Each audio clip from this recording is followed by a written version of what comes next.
And we are live. Good evening and welcome to the Real Logic Show. I'm your host, Charlie, and here we deep dive all things movies, from the biggest of blockbusters to the hidden gems, figuring out what works, what doesn't, and why. So grab your coffee and let's talk movies. We are getting into another after show today, guys. We're going to be deep diving into Stranger Things 5, Volume 2, episodes just released today at 7 o'clock Central Time. And I figure we go ahead and get into this, talk about it for a little bit. I want to thank you all for being here. And even if you're not here for the live stream, with it being later at night, I know some people got to work tomorrow. I myself have to work tomorrow. But this is something I couldn't miss. I was a little late to the curve getting into Stranger Things, and I have watched all of this show within the last, I'd say within 2 months, because there was been a month since Thanksgiving when we got the first four episodes of this season. And I enjoyed it the entire way through. I really do. I think this is such a good show. But we're going to talk a little bit about how these episodes made me feel, because for the last season of a show, there's some expectations we as audience members put into it. And sometimes it falls flat, sometimes it hits. And I kind of wanted to sit here and talk with you guys and see what you guys feel about this as well. So I just want to go ahead and say right off the bat, this is a full spoiler warning. So if you haven't seen the show yet, please go watch the show and you can come back to this video later. This is mainly for the people that have seen it and are ready to talk Stranger Things. So that's the whole segment of this part of the podcast we do. It's after shows. The whole flow of these are a lot more laid back and less professional. Most of my movie reviews, franchise breakdowns, even when I do the actual podcast segments, when we talk about upcoming movie news and segments, roops, schoomers, leaks, those are more edited, formatted videos, whereas these are just we watch something we enjoy and we sit here and we talk about it. So that's kind of just giving you the flow of these. All right, let me get in some raw initial thoughts here. I enjoyed watching the episodes. I did. I thought the episodes were okay. For the middle of the final season of this show, I did expect a little bit more. Now, episode 5 and 6, I thought their cliffhangers were fairly good and it made me anticipated to watch the next episode. And that's essentially what a show should do. But now, episode 7, which we will get into further down the road here. Episode 7 is the penultimate finale episode to not just this season, but to this entire show. So, for the penultimate episode, you expect the stakes to be the highest they are. You're at the lowest and you have to figure out a resolution to the problem. And I don't know if the finale left me feeling that way. I actually have quite some negative things to say about it. So we want to break this down episode by episode and uh, talk about it a little bit. So let's get into some. I got a couple prompt ideas here before we get into the episode breakdowns. Biggest moment for me throughout this volume 2, which is episodes 5, episode 6, and episode 7, is the arc with Max and Holly. Holly specifically. I think recasting Holly Wheeler with this new actress, this child star we have, was such a good decision. And not that there was anything bad with the original Holly, it's just that she really didn't have an importance. Whereas I would argue Holly is the star of this season so far. I loved her arc with Max, and we're going to get into how that breaks down, what it comes to fruition. But I loved that whole thing because they're not necessarily in the upside down. They are within Henry or Vecna's memories. They're within this dream state. And once we get to the episode 6 breakdown, we're going to try and talk about how that differentiates from the upside down. What surprised me the most compared to the first volume, and this is where things get a little shaky, is that this is I felt it was very filler. There was a lot of setup, and for the first volume, that's what I was kind of expecting. But I personally really enjoyed the first volume of the show, whereas I felt this one, it kind of lacks something, and I don't know necessarily what it was I was looking for. And I think that's a big problem we have with things we do love and appreciate, especially when it gets to new things, is is the anticipation and hopes for things going differently creatively. So we're gonna have to see. We do have setup for what this finale is in store, but I do wish that episode 7 did turn out a little bit differently. Okay, so let's go ahead and break down these episodes. We're gonna start with episode 5. So episode 5, honestly, the whole, and that wasn't a bad episode by no means. The episode was just a reminder of what the entire first volume was telling us. It touched on all of the different characters and everything that they went through within the first volume. And then you have the group, you have Steve, Dustin, Nancy, Jonathan, and who else is with them? Those are the main four that I can remember that do go into the upside down, and they are trying to find the shield generator that is, damn, I don't even know how to really describe it to you, honestly. But and that's one thing we can get into as well, is it seemed like there was a lot of things happening at once, whereas the writing didn't necessarily go too much into detail as the not just why things were happening, but what they were setting up. So they were going to get this shield generator that I guess was that they think is going to break the barrier between their world, the right side up, and the upside down. So they're trying to close it.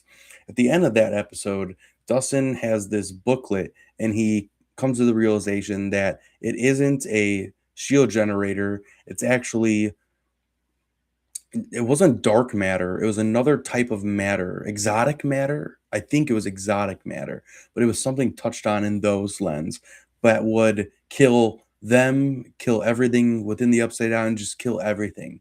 So that's kind of how the episode ended. And I thought that cliffhanger was okay. The ending was pretty gas. The last 10 minutes I thought was pretty awesome. You're on the edge of your seat. You have Dustin after his quarrel with Steve, and then he goes to fix the walkie-talkie so he could talk to Jonathan and Nancy, telling them not to disrupt the shield generator. And then obviously there's no signal, so he's trying to go run up the stairs. So there's just all this anticipation going on, and it was pretty thrilling. Like, that was cool. A best scene of this episode by far was the Dustin and Steve quarrel that they had.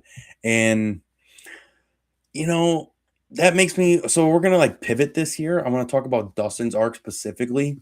I genuinely hate Dustin's character in this episode, but I can understand what the Duffer brothers were trying to do in terms of like his psychology. He lost his best friend Eddie, and he's like shutting people out of his life in order for no more pain or trauma to come. He's like sheltering himself to some degree. And Steve obviously recognizes like this isn't the same Dustin. Now, the way Steve handles this conflict wasn't necessarily great. He basically tells him that Eddie tried to die a hero, but it was all useless. He didn't save Dustin, and he didn't save anybody. And it really aggravated Dustin in those moments. They get into a fight. He's going crazy, to be honest with you. And they ended up breaking the walkie talkie. So that led you to him fixing it, trying to run up the stairs and contact Nancy and Jonathan. What do I got here? I got a couple questions here about this episode. Who I think carried this episode, as I was just describing, was Dustin. Did anything feel off or did everything land? For me personally, it was a slow recap.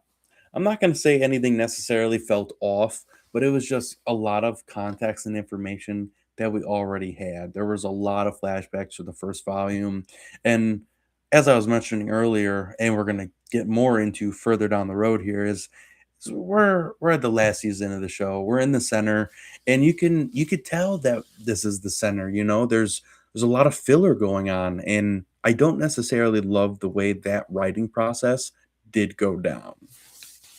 So now we're going to jump into episode 6 here real quick. So what changed? This was all about disrupting the shield. At the end of episode 5, Nancy pulled the trigger and you saw the shield, or not, sorry, it wasn't actually the shield. It was like the exotic matter. You see it start to disrupt. It starts becoming agitated. And it didn't kill them right away, but it did start making things chaotic. You had Hopper and 11 stuck in the upside down, which there was like this whirlwind, this almost tornado like effect going on. And their arc wasn't necessarily crazy at this point. It was basically just them escaping the upside down so they get back to the right side up. But what was super cool in this episode was when all this is going down with Nancy and Jonathan.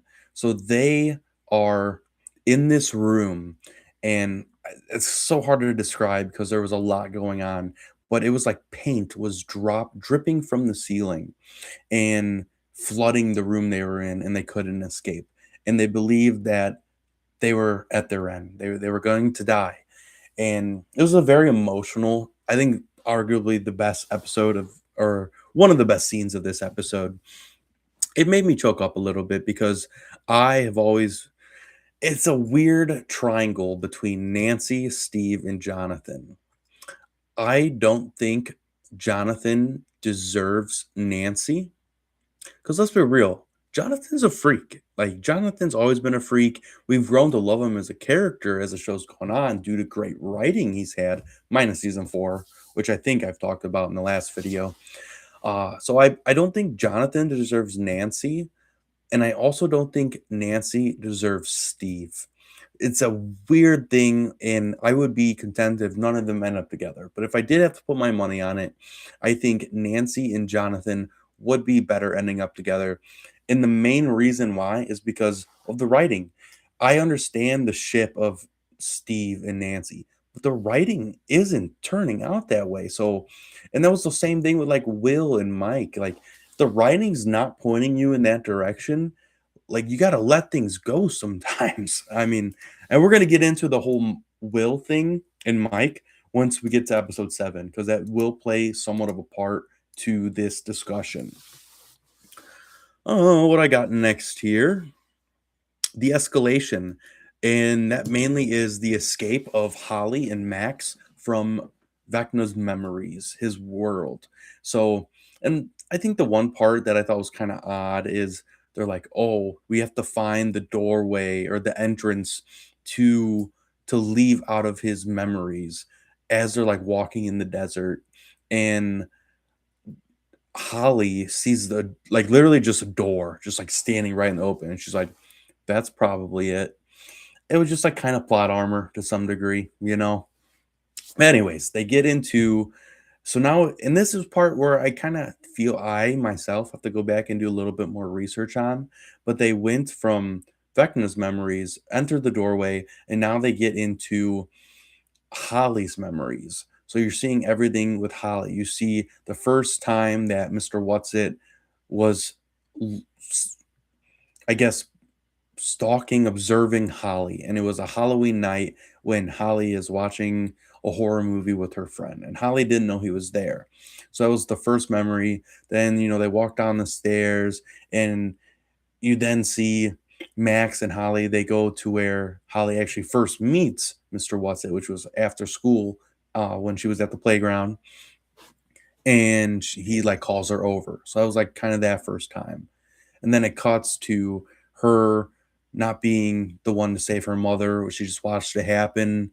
Then I'm just kind of like summing this all up real quick, but I do have something to say about it once we get to it. But basically, her psychology was that she couldn't save the ones that were in danger. She couldn't save her mother, and she couldn't save Max. But that was such a big thing when Max started to describe it to her of when they were trying to leave the upside down, or that realm that they were in, was that Max was telling her that Holly, the magical, with the necklace she wears, that is her. She has that strength, and the Holly in the past is not the Holly now. And it kind of opens up the portal for Holly to walk through as Max is waiting to go through hers. And I love those kind of scenes. And that's why I love a lot of aspects in season 4 a lot, is when, running up the hill, the song plays just in the background. Like you get hype, you start seeing them run towards their portal. Like I thought that was pretty well done. I love that. So Max goes back to her physical body, which we haven't seen this entire season. So I thought that was super cool. I don't know what I was necessarily expecting from them to gain out of this whole memory, Vecna's memory world, and then into Holly's. But I feel like there wasn't much resolution or anything we could take into this final episode we're going to be getting into. But I thought it was a cool arc nonetheless. Nonetheless, I think it definitely was the highlight of this episode.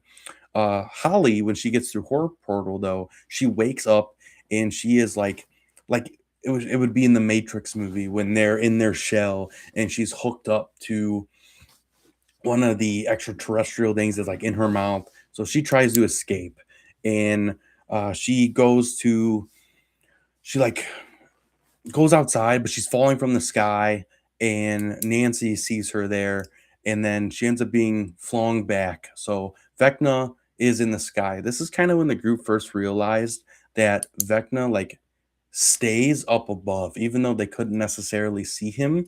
But that plays into the final or episode 7 that we got today, where um what I word it, where they need to use the magic beanstalk, which is their plan, their heist, which we'll get into once we get into episode 7. But basically, Holly is still trapped. She goes back, she wakes up in her bed with all the children in Mr. What's-Its house, and he was like manipulating the other children, telling her that like the monster, which was Max in the woods, was deceiving and manipulating Holly's mind. So, they actually convinced Holly, which I thought was a little far fetched, but when you really do dissect it, like she's still a 9-year-old child, 9 or 10 years old, whatever she is. So when you have a group of 12, 15 kids all telling you like you shouldn't have listened, and they did kind of convince her that Max wasn't a good guy. I think Holly's just kind of lost at the end of the day. So anyways, we'll get into that once we get into episode 7, because we don't really touch on her too much until we get to the next episode. Did this episode feel like a true turning point for episode 6, when you got one episode left of this volume and then the finale episode? I'm going to say no. I don't think this episode did have too much of a turning point. I think the biggest climax we had was that Max is now back in her physical form, and she does know the mind of Vecna, which I thought could be useful in the future, what's to come. But Holly is still trapped. So this is a big thing of them getting into the next season. But as important as that is for like Mike and his family, there's so many more stakes at the table. So there's so much plot going on where I wish we got some type of resolution before the finale is coming out next week. So that's why I'm going to say there wasn't much of a turning point yet. So that basically summed up episode 6. If we were to hop into episode 7 here now, does this finale setup feel satisfying or rushed? As much as I would have wanted to say rush, I'm gonna say it's very slow. Uh, I don't think it was too satisfying, and maybe some people are gonna disagree with me on this, but I almost wish it was a little more rushed. At the end of episode 7, you have all the children like starting to partake in this ritual with Vecna, and all their heads and eyes like roll backwards. So his plan to merge the other dimension through the upside down, merge it together with the right side up, is starting to take place. But at the same time, so is the plan with the whole gang. So obviously, escalations are rising. Things are coming down to the nitty gritty. So they did that well. But ultimately, for a penultimate episode, this is what I was discussing on earlier in the video. It just seemed like something was missing. And I'd love to know what your guys' thoughts are on this too, because maybe I'm wrong. I'm going to do another rewatch, of course, because I always will, just to find out more things, read into it a little bit. But yeah, I'm going to say I'm a little not disappointed, but I expected a little bit more. Moment that hit me emotionally in this episode. I'm gonna touch on this. I'm gonna.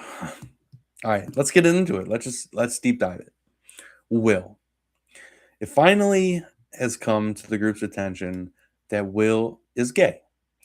He brings everybody together in a room, and his reasoning is that he believes Vecna can use his guilt against him.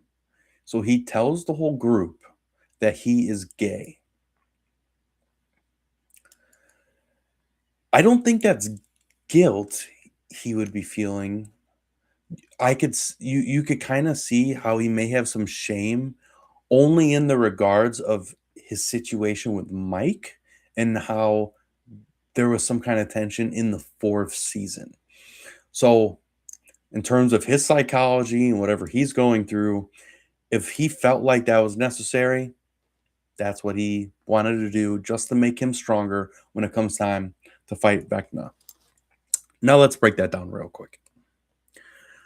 You still have Mike's there, by the way. Holly Wheeler is still kidnapped with a plethora amount of children. You have Vecna merging Dimension X, collapsing the upside down, and merging it with the right side up. That's his plan. That's his intent.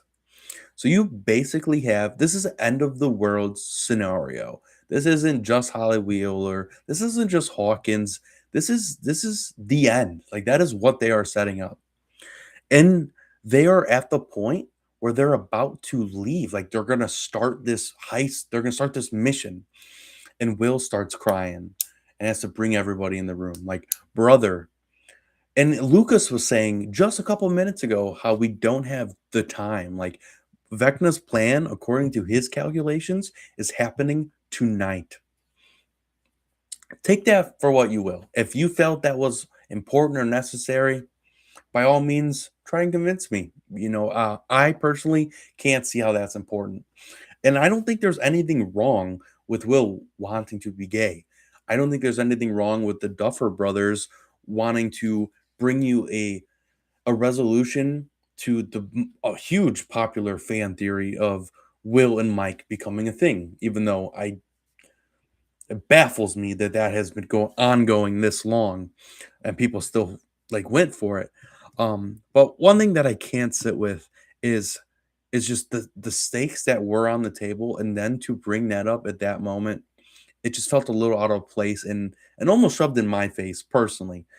Sorry if that makes me a bad person. I don't think it does. I don't think it was necessary at that moment in time. Hell, maybe after the finale, when if things do go well, that's if they do, your resolution when you see where each character is going on with their life. If that's something they want to make a stance with at the end, completely different story than when things are at the hottest they've ever been. I will never understand that moment.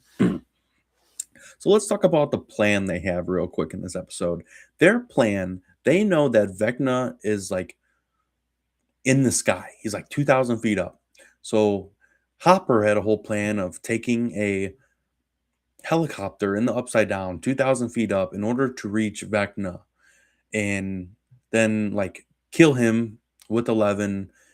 It was a far-fetched plan. Like it really didn't make sense. When Steve of all people, which like Steve believed that because he works at the radio tower now with Robin, and they mentioned something like just a couple minutes before this, which like did ring in Steve's head. You could like put it together, where he was thinking about the radio tower, and so that's why they call it the magic beanstalk. They were looking for their magic beanstalk, and he had like a stick and then like a slinky that went up.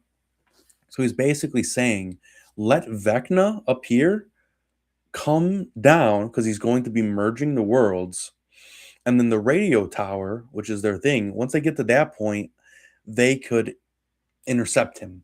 And they would need to elevate 11 high enough. And in the upside down, you have Hawkins' lab where they still have all the old equipment. So you have her deprivation tank. So she would be able to fight Vecna once he gets close enough of merging the worlds. The downside of that is them merging is closer than ever. but it's also the only chance they have. So that's kind of their plan that they are setting up. And that's essentially what this episode was them discussing this plan that is leading into the finale episode, which is 2 hours and 5 minutes. It can be seen in theaters on New Year's Eve, which is awesome. 7 o'clock is the first showing. I'm not sure what my plans are going to be yet for that, but I think it's super cool. Like that setup was cool, but all like within this last 5 minutes here, you had the mic thing. I'm sorry, not the mic thing. You had the will thing, and then you have all of the kids around the table, and the ritual is starting. For a penultimate episode, I was a little let down. Like I said, I'm gonna rewatch it. I'm gonna rewatch it. Now that I know everything, I have my expectations. I'm gonna go back. I'm gonna analyze the writing. I'm gonna analyze the creative decisions that the Duffer Brothers make. I still believe in them. I think the finale is going to be amazing. This is going to be movie worthy. I mean, it's being shown in theaters. How often has a TV show episode been shown in theaters? I mean, there is a lot here to dissect, and I can't wait for that to come out, whether good or bad, and to be here and talk with you guys about it and hear what your thoughts are on it. So that pretty much sums up our episode discussion. So now, if any question pops to mind, feel free to type in the chat. But I have a couple written down here just to kind of wrap our video up here real quick. So we had the best scene in this entire volume, and I did spend quite a couple of minutes talking on it, so I'm not going to go too much in depth again. But it was the Holly Max scene when I believe that's what they're calling Dimension X. I'm not sure. I'm gonna have to read up into that because I don't think they did a very good job explaining like where Vecna's memories are. Because I do know it's not necessarily the Upside Down. It's different. The Upside Down is dark. Where they're at, it's very desert-like, which supposedly Dimension X is very desert-like. So I'm a little lost there. But their whole arc, their scene of them escaping his memories, I thought was amazing. I loved that scene in this volume. So let's do a quick little rating of this volume. Not just this volume, just so you have an idea of where I stand throughout the entire show. Season 1 and 2 in its entirety, the first 2 seasons, I think are 9 out of 10 show. It is one of the greatest shows of all time. Some people don't like season 2, and personally, I don't get it. It's a lot of people's, not that they don't like it, but it's their least favorite. I disagree entirely. I think they go perfectly hand in hand, right back to back, and the whole resolution and conflict of Will. I mean, it sets up so much of him being the spy, and before we even know who Vecna is, knowing that Will was his vessel, and then it explains how Will has powers now. I think it's so unique, and it's very rewatchable. You could go back and rewatch it. So yeah, those are 9. Season 3, I'm gonna give a 7.5. And that's low because a lot of people's favorite season is season 3. So some people give me heat on that. Season 3 is a 7.5, besides the finale episode. The finale of season 3 was fantastic. I give that one an 8.5, just below the first 2 seasons. Then we get into season 4. I'm going to give season 4, you kind of have to break it up too. I mean, you really do, because those last so let's do the first, I think there was 9 episodes in that one. So the first 5 episodes, first 6 episodes, I am going to give an 8. Good. I loved the introduction of Vecna. I love the deaths, how scary and dark they ended up getting. The last 3 episodes of season 4 was about 5 hours of content in those 3. It could have been even more, like 5.5. Peak, 9.5.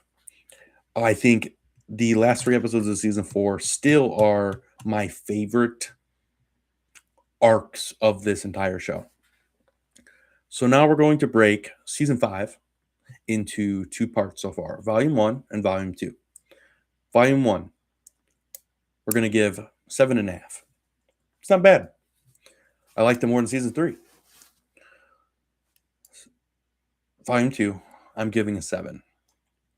And that's not a bad score. Like, especially with recency bias, people tend to be higher than what they typically are. So for all we know, that could turn into a 6.5, which still isn't a bad score. By no means is that a bad score. It's an average score.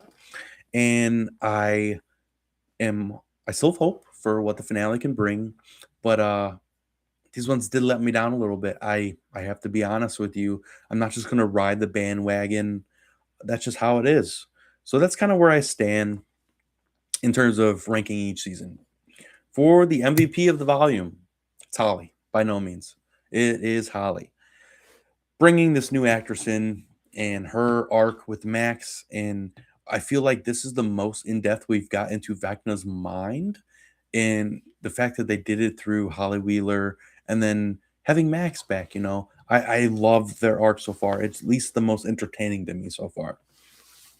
Predictions for the series finale. Man, I think this is something that I really need to like. I should have actually done my homework, sit down and start predicting what I do think could happen. Obviously, the last episode is called The Right Side Up. So I do think things are going to have mostly a positive ending. I think a conflict is going to be resolved, as it should. But if they decide to take it a different way, it'll shock me. And as long as it's done right, I won't care. But I think the show is going to end up well, but we're going to have some deaths. I feel like you have to have some deaths, but you don't necessarily need to have deaths because people that watched Guardians of the Galaxy 3, myself included, was under the assumption last Guardian movie, even James Gunn stated it. So people were expecting deaths. The whole movie was about like Rocket and this disaster, thinking Rocket was going to die. Star-Lord tried to sacrifice himself like twice in that episode, which was that's a whole other story. I don't want to get into Guardian. This is a Stranger Things stream. But who do I think is going to die this season? Biggest thing on the internet right now is Steve, because Steve is most people, and I think myself included, favorite character. I think Steve dying would be very emotional, and I think that just leads you to a more reason as to why it would be a good candidate for someone to die. Someone else I think will die is Dustin. Some may think this is too spot on the nose with Dustin because of his reflection to Eddie, but I think it makes it just better. Even if in this moment, theoretically, if Dustin is to die and they show flashbacks of like him and Eddie, and just that whole psychology of dying a hero, and Eddie died a hero, Dustin wants to die a hero, but that is a perfect like yin and yang with Steve because they mentioned it in this volume. Die together. You die, I die. I die, you die. So I could see both of them going out together. And two of people's greatest characters. I loved Dustin until this season. And his resolution, there was a moment in the last episode there where him and Steve, they do hug it out and they apologize and they are close again now. And I'm glad they did it. And after that I'm glad there was resolution for the most part, because if there wasn't and Dustin just turned into this emo fucking, sorry, I didn't mean to cuss right there. What word am I looking for? Like a nihilistic. Uh, I wouldn't have liked that character arc. I find it very bleak and boring, but he is having resolution, and I think it's making him stronger. It could in this finale. So we're gonna see where that goes. I thought that was really good. So basically, what I was getting to was closure of what the finale has to deliver. There's no next season. I think there is a very high chance, which just with how profitable the show is, that there could be spin-offs of the show, different parts of the Upside Down, maybe other things happening, different character futures, maybe not the whole gang. Closure. We need closure. And that about sums up everything that I mainly wanted to talk about throughout this volume today. I think the only other thing I do want to touch on is how in each season it's all of these characters, okay? But they're all clustered in different groups. And those groups change throughout the seasons, even throughout episodes sometimes. Arcs, friendships, they do change, but they are split up and then they come together, but if they're still split up, how am I trying to word this? This volume And even in the first volume, they were still split up in their groups. And even in this, like, sure, they still had their moments where they are split up. But this episode 7, they are all together the entire episode, minus Holly Wheeler, of course. You know, Max is back. You have everyone, the adults, the kids, the teens, or I guess middle age now, you know, Nancy, Steve, Jonathan. You have everybody together. And I love the dynamic where it's like the Avengers are assembling, or it used to have like the New York superheroes, you had the West Coast Avengers, then you had like the people in Brooklyn. And I mean, I hate that New York is like the hub of most superheroes. I'm trying to show you the diversity there, but this is a Avengers moment where the Avengers are assembling together and not just doing separate missions. And I love how that turned out. I thought it was really cool to see everybody interacting together. Everyone's on the same page. There was a moment with Mike's mom and what's her name? Barb? No, Barb was Nancy's friend. I forget her name, but Mrs. Wheeler, when she's in the basement, she saves the kids down there. And she's in the hospital. And basically Mike's telling her, like, you have to stay here, you need to rest. I understand why you want to keep going because you know Holly, but Mike pretty much was straight up honest with her that we are the group of people that have fought this before. We've saved Will. We're going to save Holly. And I felt very touched in that moment. They hugged, and this was the first time that an adult got in it besides Joyce and Hopper. Also, the last thing I'm going to mention was the science teacher. We haven't seen him in a minute. And I loved the science teacher who was talking to the kids about wormholes, and he gave them like their first CV radio, you know, or when they were first talking. I thought it was super cool seeing him back. He's with the gang, he's with it. They're talking about wormholes and time loops. So I can't wait to see him in the finale. I think it's going to be super cool seeing him again. So we are 36, almost 37 minutes into the stream. I feel like I've been yapping for a minute here. It is after midnight. I got work in the morning.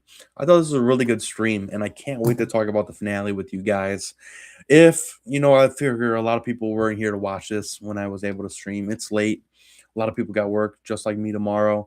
But if you get the time and you do end up watching this full stream on your own time when you get the chance, just know it means so much to me. You guys being here supporting me. I just want to thank you all, and I can't wait to watch the finale and hear what you guys think.